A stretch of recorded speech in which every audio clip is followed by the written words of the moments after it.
Esta semana eu estava lendo o Livro dos Espíritos no capítulo das leis morais, na lei de liberdade, e tem uma das subpartes, lei natural. São 4 perguntas, 825, 26, 27 e 28. E ele vem ali, Kardec, questionando os espíritos sobre a liberdade. E os espíritos vão tecendo alguns comentários. Aí, ao deparar com uma das respostas, que o homem só seria livre totalmente como um eremita no deserto, eu parei e comecei a voltar a essas perguntas algumas vezes e percebi um tom um tanto quanto materialista nas respostas, porque eles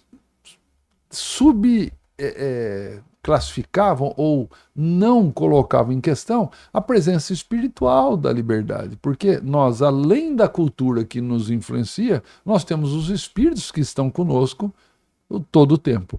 Então eu percebi nessas respostas uma resposta que não condiz com o conceito espiritualista totalmente. E você veja, Alain, o quanto isso é real, que o próprio Kardec, quando ele pergunta se os espíritos nos influenciam, a resposta do espírito de verdade é que muitas vezes eles nos dirigem. Olha, veja bem, quando diz que os espíritos estão nos dirigindo, já está tolhendo a nossa liberdade. É claro que a gente vai falar que existem motivos para isso, que na verdade a nossa liberdade foi de escolha a adotar determinados comportamentos a fim de que pudéssemos estabelecer essa sintonia com esses espíritos que posteriormente vão nos dirigir. Mas de qualquer forma a nossa liberdade foi tolhida. Nós podemos pegar a filosofia que fala que assim, a liberdade ela pressupõe que você seja o causador de alguma coisa. Então, quando eu causo alguma coisa, eu estou usando da minha liberdade. Só que nós também encontramos no Livro dos Espíritos o que é Deus. Causa primária de todas as coisas.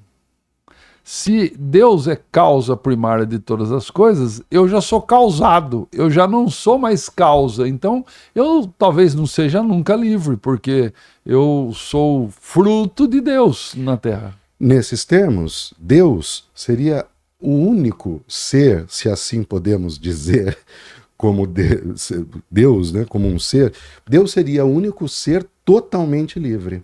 Sim. Dessa forma, não existe liberdade como nós a concebemos. O que geralmente as pessoas vão pensar que é a liberdade? Bom, ser livre é fazer aquilo que eu quero, do jeito que eu quero, quando eu quero. Aí sim eu sou livre. Toda vez que eu preciso me submeter à vontade de alguém, eu não tenho liberdade. Por exemplo, no meu trabalho, segundo esta visão, no meu trabalho, eu não sou livre, uma vez que eu preciso seguir regras. Eu tenho um horário para seguir, eu tenho uma técnica a ser aplicada naquilo que eu estou realizando, portanto, eu não sou livre. Voltamos a perguntar, nesse sentido, a liberdade realmente não existe. Mas aí nós invocamos, né, alguns filósofos, como, por exemplo, Kant. Immanuel Kant vai dizer que nós somos livres quando nós raciocinamos, né? Quando decidimos por conta própria. Eu decido o que eu vou fazer. No entanto, ainda assim, Kant limita essa liberdade à realização do bem, do agir ético. Então, para Kant, a liberdade reside em você agir eticamente, beneficiando você mesmo e beneficiando a coletividade. Mas veja que nesse ponto, a gente não está fazendo referência somente ao indivíduo, mas à ligação do indivíduo com o outro. E nesse ponto a gente volta ao exemplo do espírito de verdade com relação ao eremita no deserto. Exato, porque ele não estaria sozinho, ele estaria influenciado por espíritos, mesmo ele fisicamente estando sozinho. E mais, ele, para existir, sofreu a influência cultural de quem o gerou, de quem o alimentou nos primeiros anos, porque nós somos um mamífero dependente. Nós não conseguimos nascer sozinhos e viver sozinhos. Os primeiros anos de vida nós somos muito dependentes de alguém que faça a nossa tutela, que nos cuide, que nos alimente, porque a gente mal sabe o que fazer e como prover alimento e tudo mais. Então, a partir desta influência cultural ao nascer, um humano ao nascer, ele já deixa de ser livre, porque ele nunca sai do zero, sem colocar a questão da reencarnação, que nós também aí estamos com muito mais conteúdo ao nascer.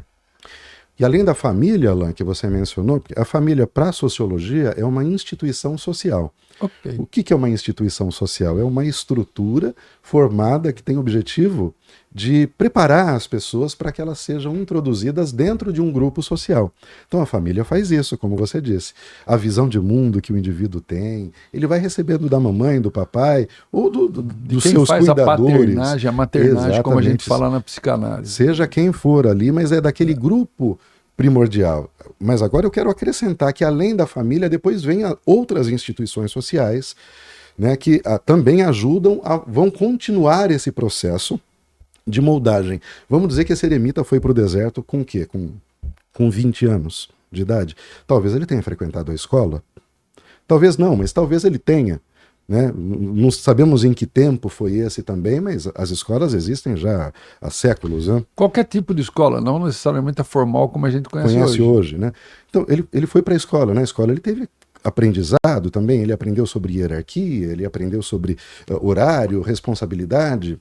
E talvez esse eremita também já tenha trabalhado. O trabalho é outra instituição social.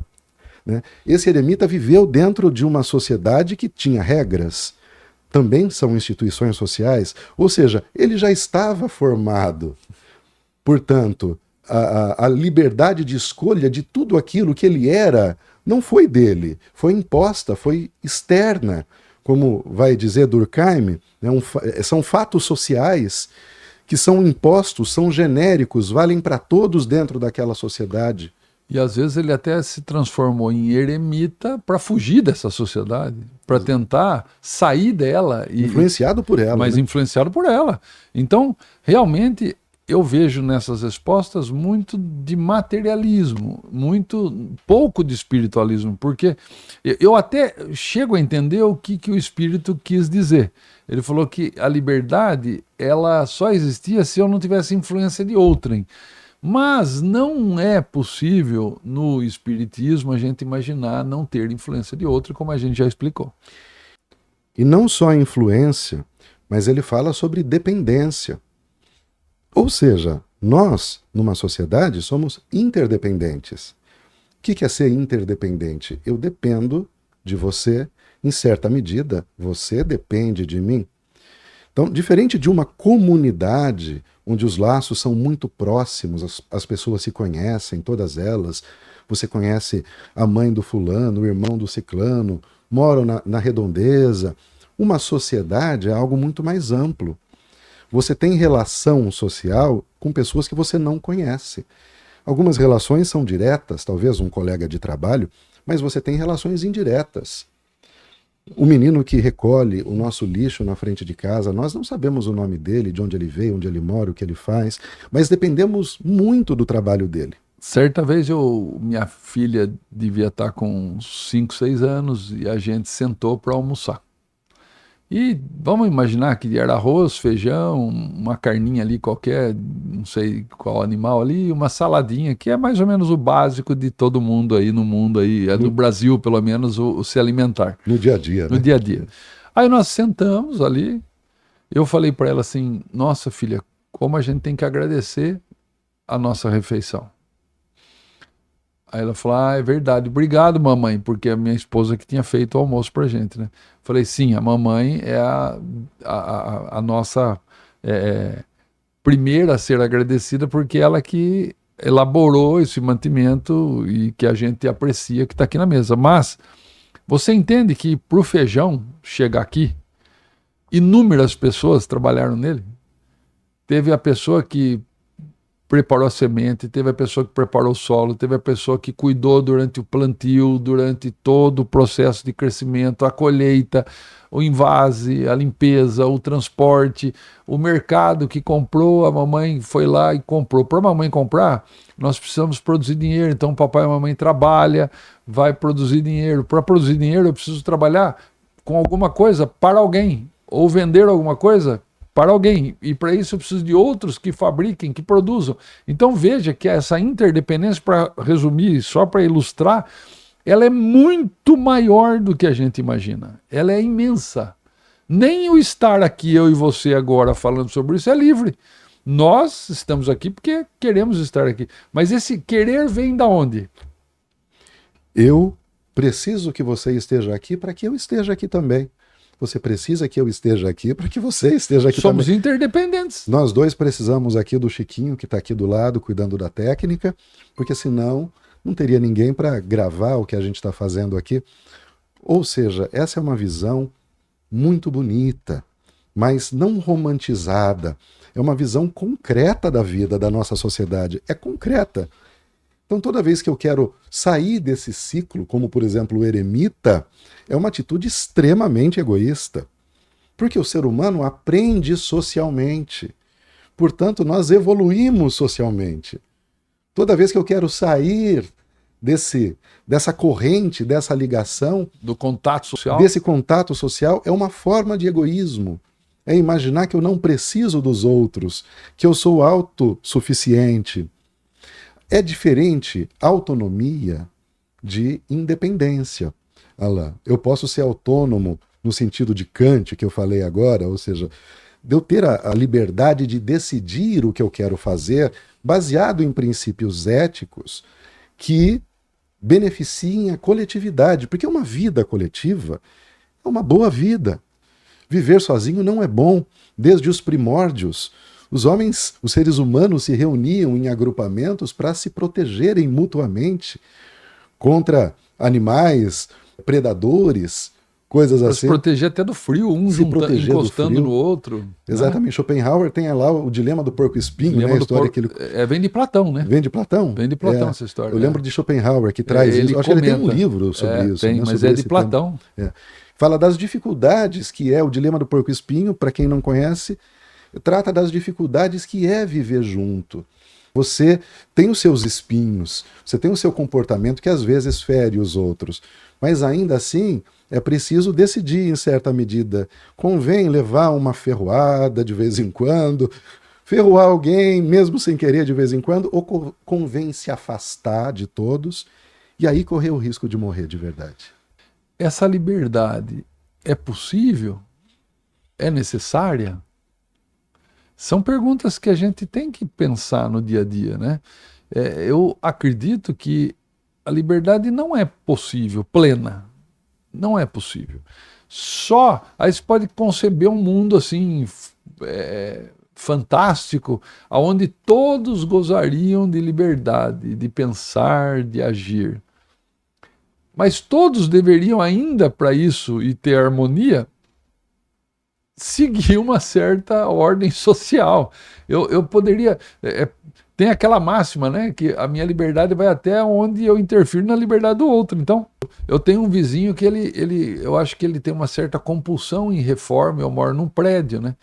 E ele insiste em fazer reformas à noite e nos finais de semana. Então, ele tem a liberdade dele de quebrar o apartamento dele 10 vezes por ano, não importa. Mas ele está ultrapassando a liberdade dele quando em horários que são previamente de descanso, ele, no descanso dele, está quebrando parede. Mas ao quebrar a parede, que ele pode fazer o que ele quiser no horário de descanso, ele está me importunando com o barulho constante daquelas marteladas, e é bem em cima do meu apartamento. Então é como se ele estivesse martelando a minha cabeça. E isso incomoda demais. Então veja, a liberdade dele atrapalha a minha liberdade. Então isso nos leva de volta a Kant. Veja, a minha decisão livre, o meu livre-arbítrio, eu posso decidir, mas a minha decisão tem que ser voltada ao que é ético, ao que é justo e ao que é bom. Então, esse vizinho, por exemplo, o seu, o que ele deve pensar ao fazer uma reforma fora de horário? É a hora que ele pode. Mas o pensamento dele é o seguinte, segundo Kant, Kant vai dizer o seguinte: faça com que a sua ação possa se tornar uma lei universal. E aí se pergunte, se todo mundo fizer isso, se isso for se tornar uma lei universal, o mundo será um lugar melhor? Se a resposta for sim, decida nesse caminho. Se a resposta for não, decida nesse caminho. Ou seja, Kant coloca um condicionamento para você decidir.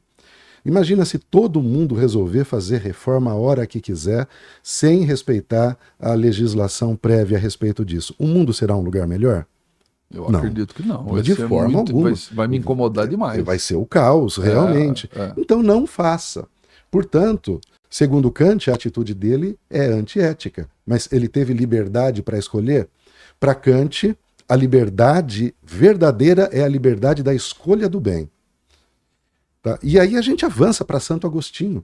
Santo Agostinho também vai dizer que liberdade é agir, decidir de acordo com a vontade de Deus. O que demonstra que também não é liberdade, correto? Eu estou confirmando o que você disse que a mim parece não haver liberdade. E eu estou confirmando isso, não há liberdade plena. E até mesmo o exemplo que o Espírito de Verdade deu nesse sentido, de que o eremita no deserto, nós vimos que também não é uma liberdade plena. Ele está limitado tanto à influência espiritual quanto às próprias experiências de vida que ele teve na sociedade.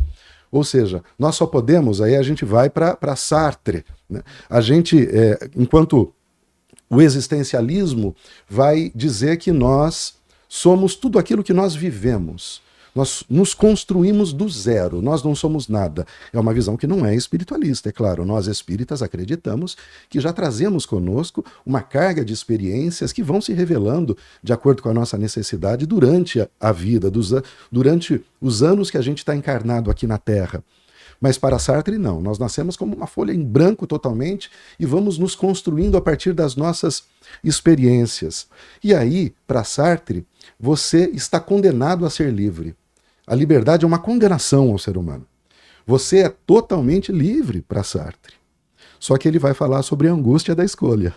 Apesar de você ser livre, você responde pelas suas escolhas, pela angústia. Ou seja, se eu escolho o caminho da direita, eu penso, por que não fui no caminho da esquerda? Teria sido melhor? Se eu caso com a loira, eu penso, por que não casei com a morena? Será que teria sido melhor? Se eu caso, eu penso, por que me casei? Se tivesse me mantido solteiro, a vida não seria melhor? Se me casei, se não me casei, eu penso, será que eu não deveria ter formado uma família hoje? Eu teria mais estabilidade, seria mais feliz? E é sempre assim, porque você vai viver angustiado por todas as escolhas que você não fez. Você só viveu a vida que você escolheu. Você só experimentou os caminhos que você escolheu. E isso é o que gera angústia. E olha que interessante. Esse texto que essas perguntas que nós citamos, está dentro de um capítulo do Livro dos Espíritos que chama Leis Morais. As leis morais são leis infinitas e eternas, segundo a doutrina espírita. Imutáveis. Né? E esta lei é a lei de liberdade. Então existe uma lei imutável que é a lei de liberdade. Mas nós estamos aqui concluindo que nós não conseguimos ainda, talvez no nível evolutivo que estamos, gozar desta liberdade, viver nesta liberdade, agir com esta liberdade. Então é uma lei que nós transgredimos. Será que um dia nós vamos conseguir acoplar em nossa evolução essa lei? Será que seremos livres, Wilson? Eu acho que toda essa liberdade que a gente está falando, a liberdade que Kant sobre a escolha dentro da ética, a liberdade de Santo Agostinho de agir de acordo com a vontade de Deus, o que seria de certa forma a mesma coisa, a vontade de Deus seria a ética, seria o bom, com certeza. Eu acho que tudo isso acontece com o progresso, é onde a gente entra no Espiritismo. E no Espiritismo, o que é a liberdade no Espiritismo? O livre-arbítrio é eu poder escolher, assim como em Kant. Eu escolho o que fazer. Só que aquela angústia da escolha que existe em Jean-Paul Sartre no Espiritismo é uma consequência. E essa consequência é uma expiação.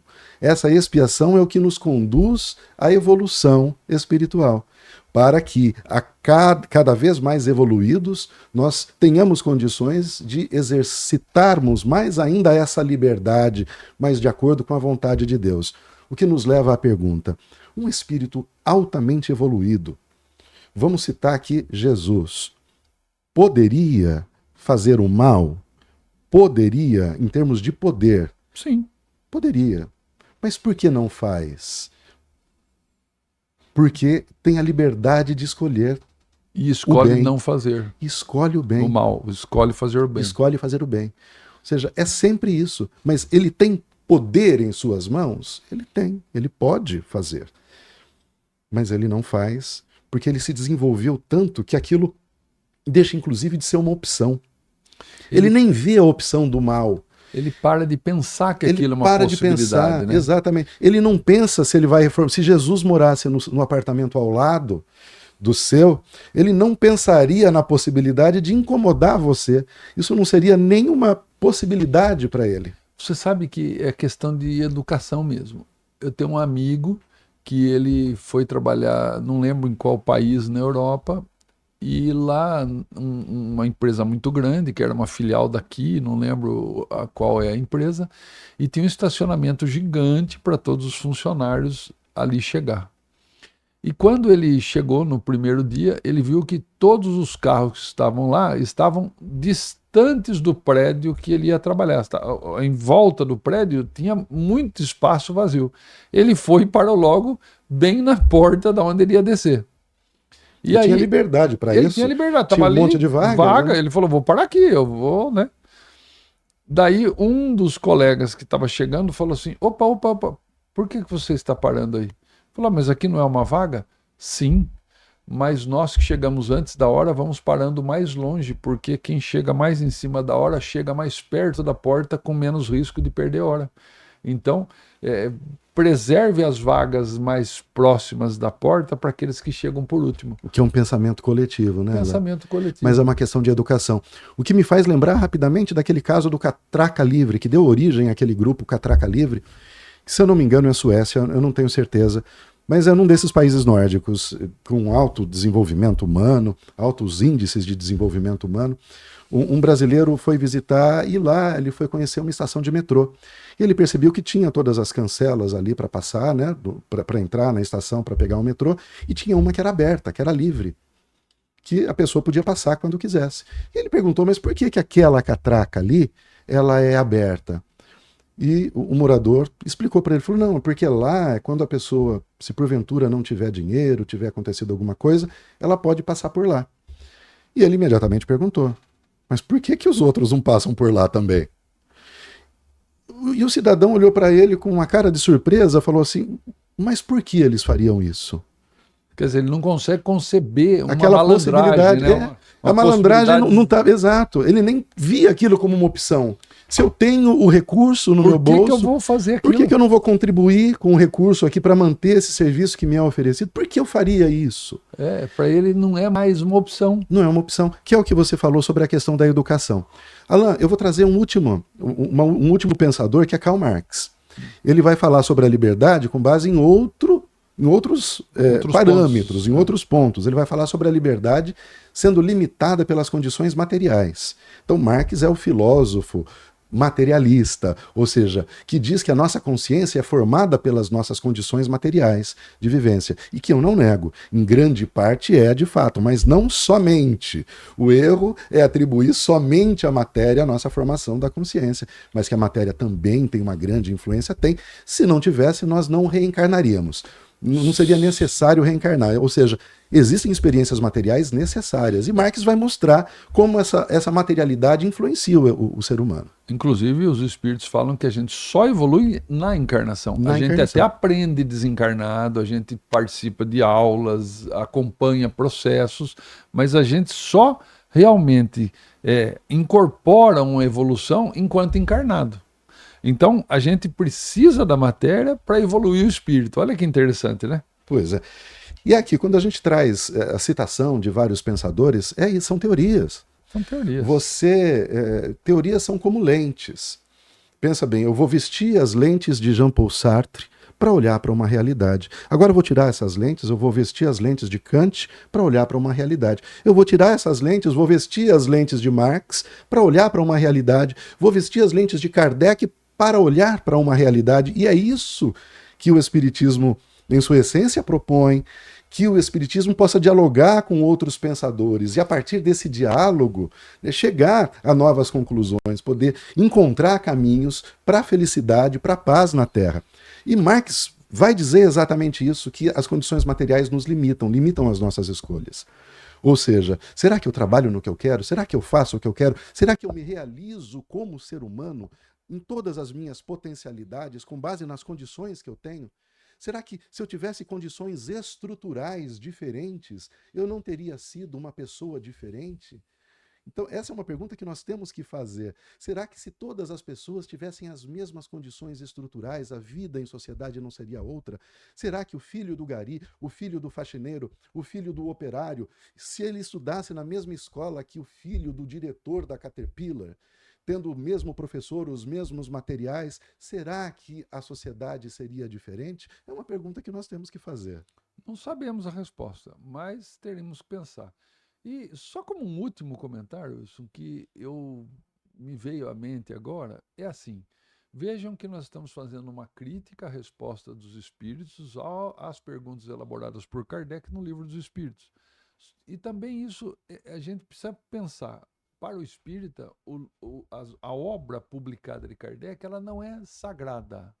Ela é um ponto de partida orientativo. Então, a crítica não é desmerecendo a pergunta nem a resposta. É só criticando no sentido de ampliar o pensamento sobre aquela resposta. Veja que alguém lá, um espírito, teve...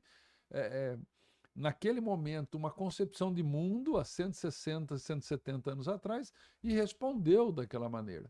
Nós hoje estamos pegando essa resposta e dando um passo à frente para repensar essas perguntas. Essa é uma das propostas do Espiritismo sem censura. Então, fique conosco em outros programas, né, Wilson? Sem dúvida, Alain. E é assim, sem censura, sem dogmas, sem receios. É falar o que realmente pode ser falado.